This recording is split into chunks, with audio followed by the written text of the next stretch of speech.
আল্লাহ তাআলা বলেন ওয়ামা আনফাকতুম মিন শাইইন ফাহুয়া ইউখলিফুহু ওয়া হুয়া খায়রুর রাযিকিন। যে দান করে, দান করলে যে ঘাটতি হয় আল্লাহ তাআলা এই ঘাটতিটাকে রিপ্লেস করে দেয়, রিপ্লেস করে দেয়। বিষ্ণু ইসা ইসলাম বলেছেন মা নাকাসা মালু আবদিন মিন সাদাকা।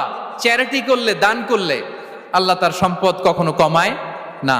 প্রতিদিন সকালবেলা দুজন ফেরেশতা নেমে বলতে থাকে আল্লাহুম্মা আ'তি মুনফিকান খালাফা, আল্লাহুম্মা আ'তি মুমসিকান তালাফা। ফেরেশতা দুজন বলে আল্লাহ, যে দান করলো, দানের কারণে যে ঘাটতিটা হলো এটা তুমি মেক আপ করে দাও, এটা তোমার পক্ষ থেকে বারাকা দিয়ে রিপ্লেস করে দাও।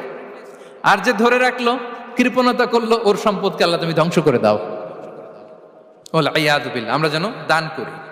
এরপরে বিষ্ণু ইসা ইসলাম বলেছেন বেশি বেশি হজ উমরা করলে, বেশি বেশি যদি কারো সাধ্য থাকে, ফিনান্সিয়াল ক্যাপাসিটি থাকে, বেশি বেশি হজ উমরা করলে তার রিজিকে বারাকা নেমে আসে। সব শেষে হচ্ছে দোয়া করা।